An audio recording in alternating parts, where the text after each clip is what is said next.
शांति। आपका प्रश्न है कि महामृत्युंजय मंत्र जाप से मृत्यु कैसे टल सकती है, कैसे टल जाती है। महामृत्युंजय महान मृत्यु पर विजय प्राप्त करने वाला मंत्र, मृत्यु पर विजय प्राप्त कराने वाला मंत्र, जिसको जितना जाप करेंगे तो मृत्यु टल जाएगी। टल जाएगा मतलब चली जाएगी या और देर तक आप जीवित रह सकेंगे। यह सब कैसे होता है, इसके विज्ञान को बहुत ध्यान से समझना है, इस साइकोलॉजी को बहुत ध्यान से समझना है, इसके पीछे आध्यात्मिक रहस्य क्या है, इस बात को बहुत ध्यान से समझना है। पहले हम इस प्रश्न को ध्यान से समझें। जो मंत्र का नाम है महामृत्युंजय,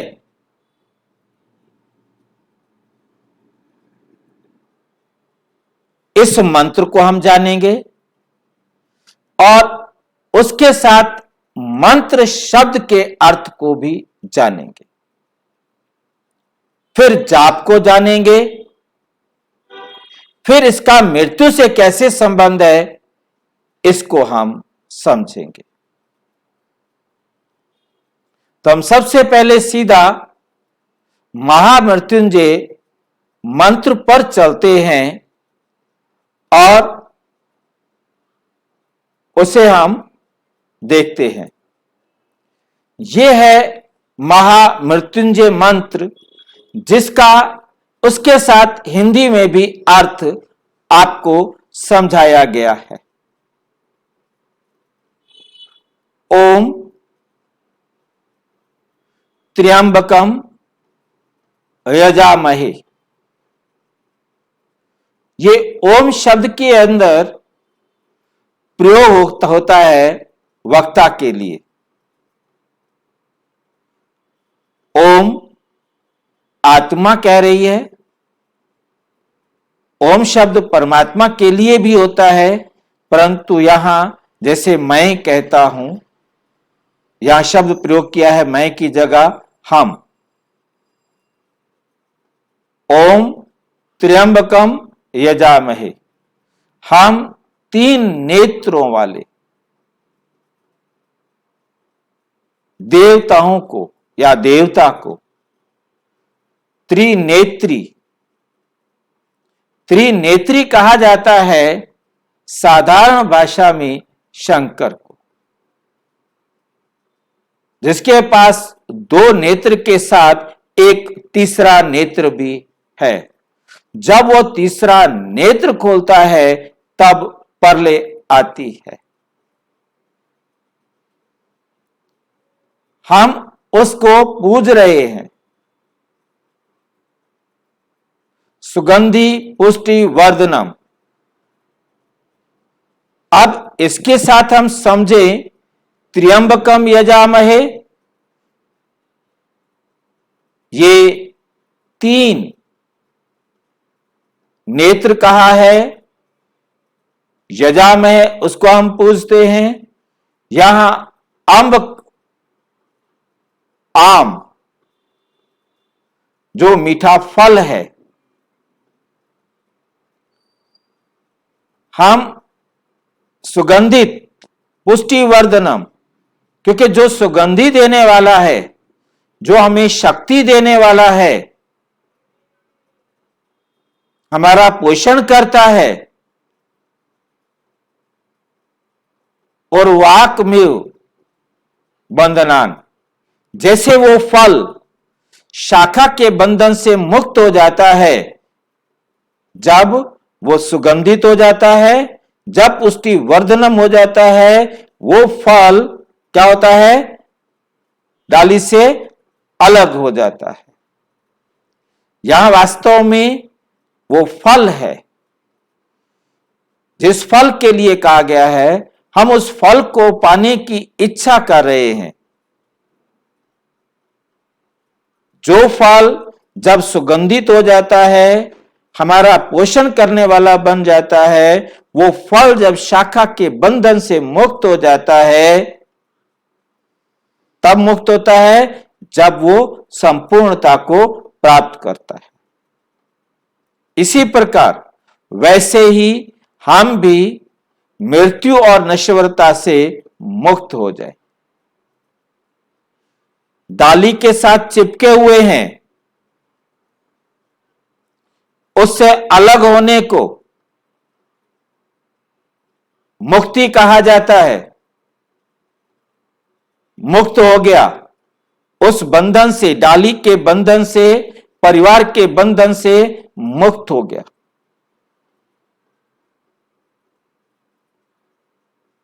सोच करके देखिए, विचार करके देखिए। शब्द आपके सामने है, मंत्र आपके सामने है, अर्थ आपके सामने। अब हम इसे यदि देवता कहें तो देवता कहते हैं, शंकर यदि इसे हम कहते हैं, जिसको हम प्रार्थना कर रहे हैं कि जो सुगंधित पुष्टि वर्धनम है, अब इसका कहीं अर्थ ये लेते हैं कि हम इन चीजों को आपको दे रहे हैं। फिर जैसे फल शाखा के बंधन से मुक्त हो जाता है, ऐसे हम आत्माएं भी मृत्यु और नश्वरता से मुक्त हो जाएं।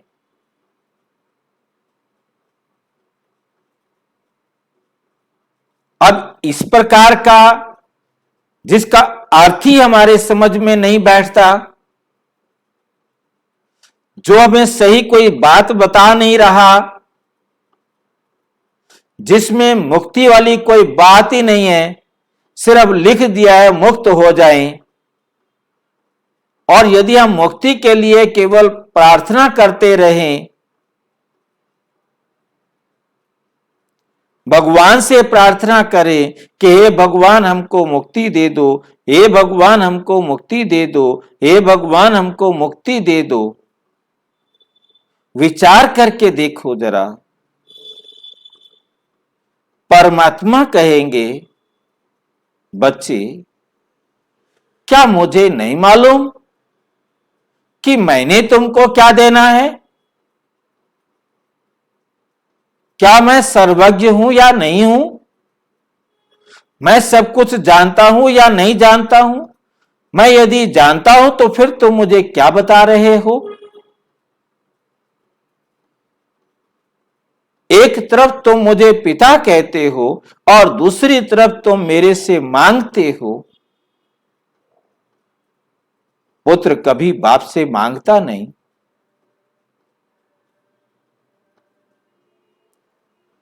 पुत्र को तो बिना मांगे अधिकार मिलता है, वो तो बाप की सारी जायदाद का मालिक होता है।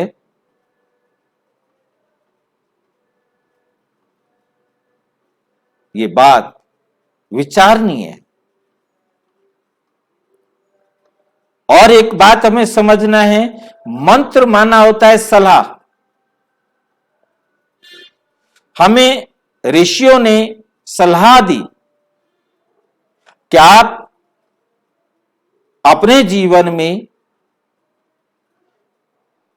सुगंधित पुष्टिवर्धन करने वाले फलों का सेवन करो।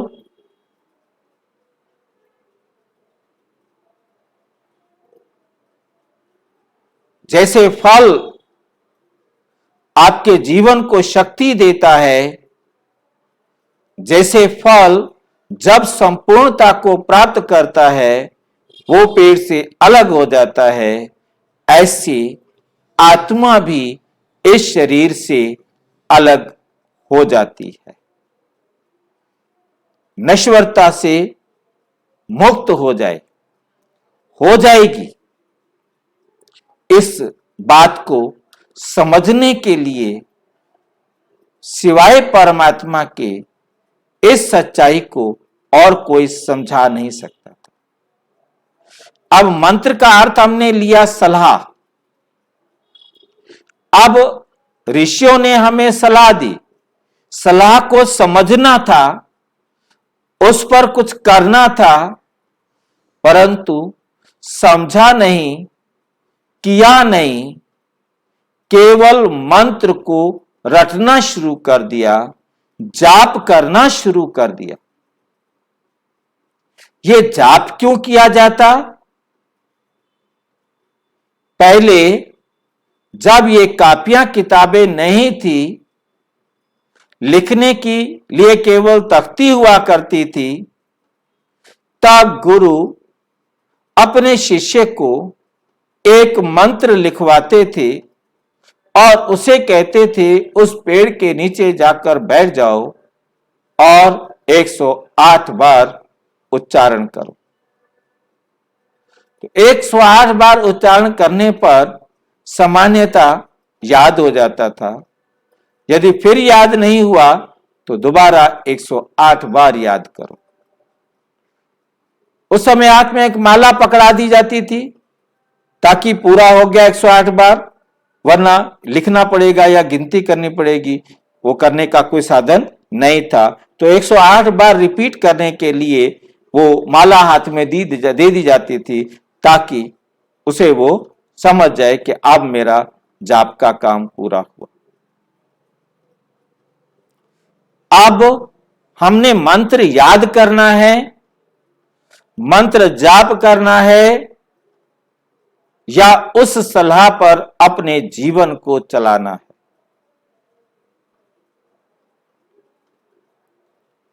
इस बात को समझने के लिए, बहुत अच्छी तरह से समझने के लिए, हम पहले यह समझना चाहेंगे कि यह मुक्ति चाहिए किसको। मुक्ति चाहिए तो मुक्ति चाहिए किसको?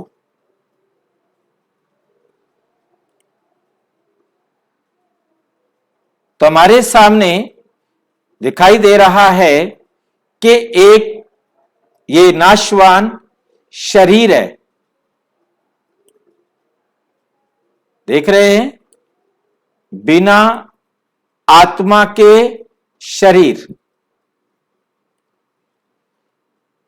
ये जो शरीर है इसमें आत्मा नहीं है। आत्मा जब शरीर में प्रवेश करती है तो इसे जीव आत्मा कहा जाता है। जब आत्मा शरीर में प्रवेश करती है तो इसे जीव आत्मा कहा जाता है।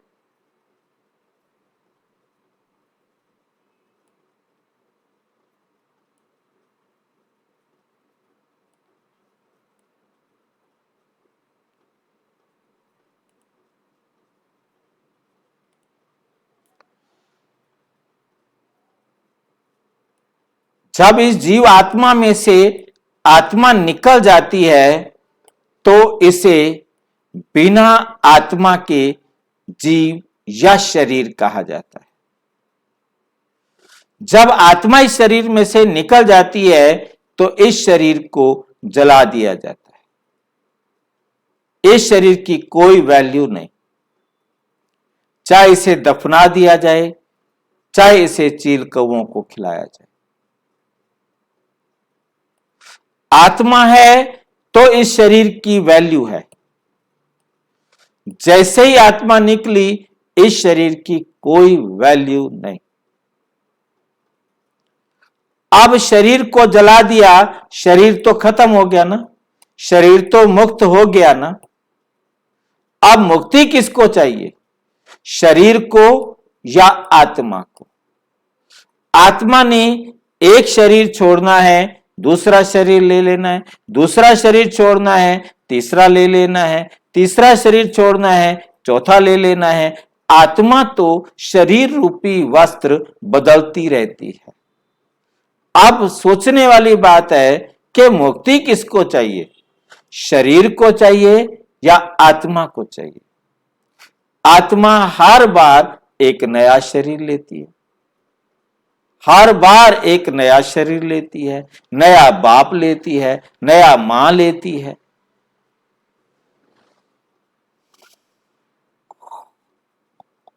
अब हमें बहुत अच्छी तरह से समझना है मुक्ति किसको चाहिए।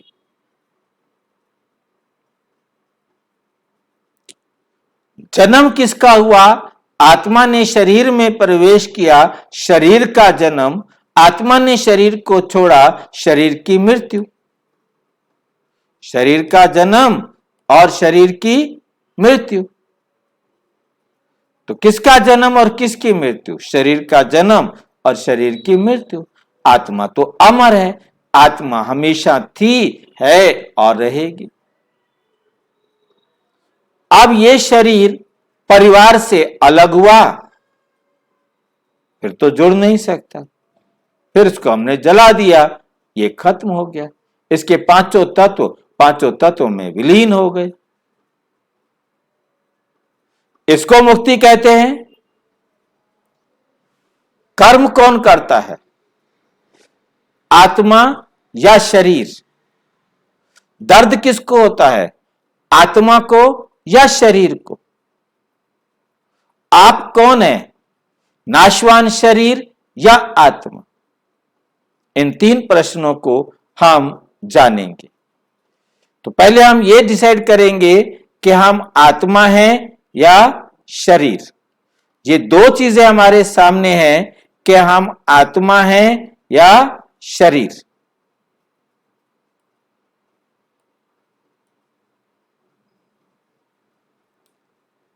अब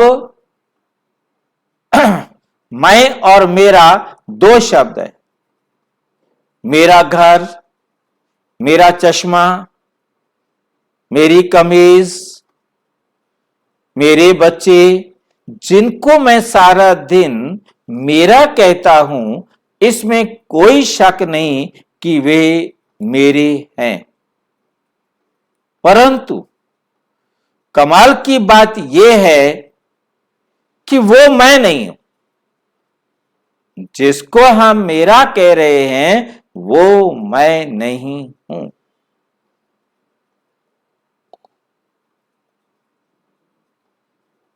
मेरा घर है, मैं घर नहीं हूं। मेरा चश्मा है, मैं चश्मा नहीं हूं। मेरा हाथ है, मैं हाथ नहीं हूं। मेरी आंखें हैं, मैं आंखें नहीं हूं। मेरा मुंह, मैं मुंह नहीं हूं। मेरा शरीर, मैं शरीर नहीं हूं। मैं कौन हूं?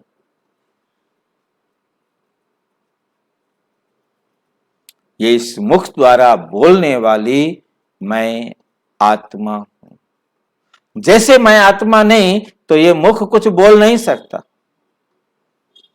मैं आत्मा नहीं, ये कान कुछ सुन नहीं सकते। मैं आत्मा नहीं, ये आंखें देख नहीं सकती। शरीर का कोई भी अंग कोई भी काम नहीं कर सकता।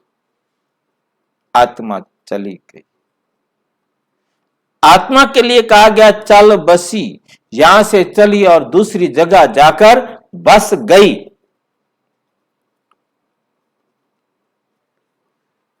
तो कर्म कौन करता है? आत्मा है तो शरीर का एक एक अंग काम कर रहा है। आत्मा नहीं है तो शरीर का कोई भी अंग काम नहीं कर रहा।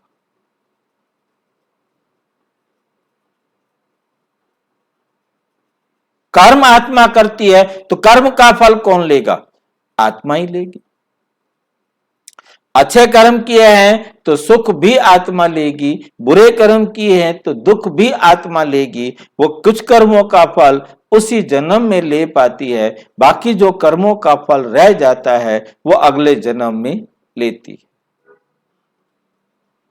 छोड़ती नहीं है। हर आत्मा को अपने किए कर्म का फल लेना ही लेना है, चाहे वो अच्छा है या वो बुरा।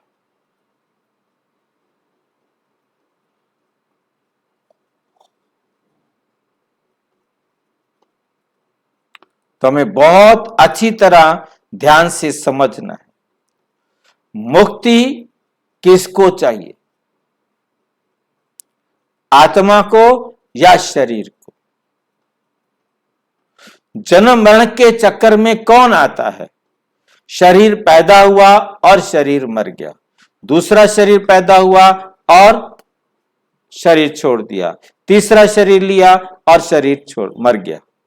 अब शरीर मरते ही मुक्त हो गया, अब उसको कोई काम नहीं।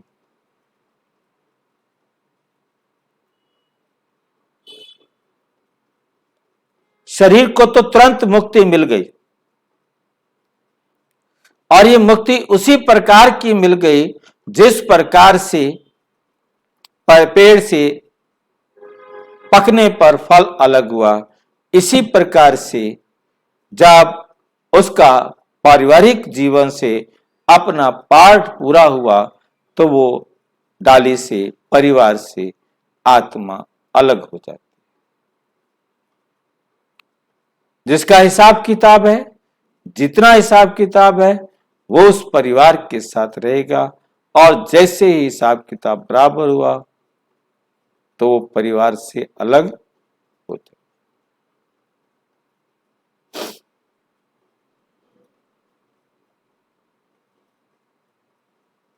तो हमें स्पष्ट हुआ, शरीर को तो मुक्ति तुरंत मिल जाती है जैसे ही आत्मा ने शरीर को छोड़ा, और मुक्ति यदि आत्मा को चाहिए तो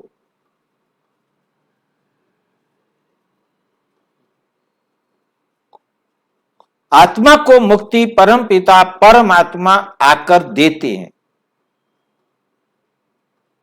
सारे संसार की आत्माओं को मुक्ति देते हैं, और उस मुक्ति का अर्थ होता है अब मेरा संसार में किसी भी आत्मा से लेना और देना बाकी नहीं है। तब आत्मा इस संसार से मुक्ति धाम में जाती है, निर्वाण धाम में जाती है, ब्रह्मलोक में जाती है। जब इस संसार की किसी भी आत्मा के साथ कुछ भी लेना व देना बाकी नहीं है।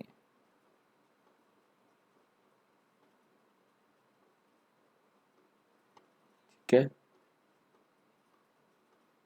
बहुत ध्यान से समझना।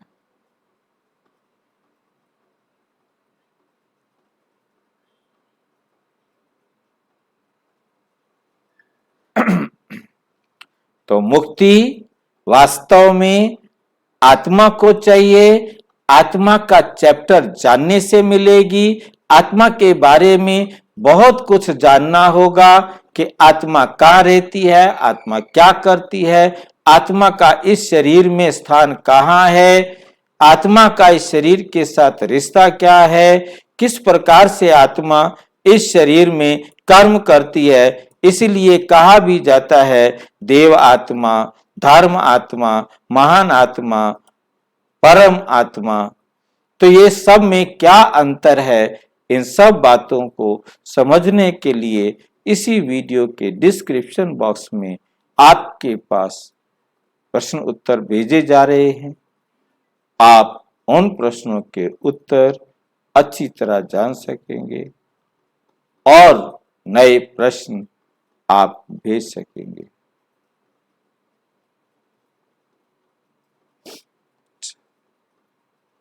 और अच्छी तरह से समझना हो तो प्रजापिता ब्रह्मा कुमारी ईश्वरीय विश्वविद्यालय के किसी भी सेवा केंद्र पर संपर्क करें, और यदि कोई प्रश्न है तो 9213106986 पर केवल टेलीग्राम करें, 9650692270 पर केवल व्हाट्सएप करें।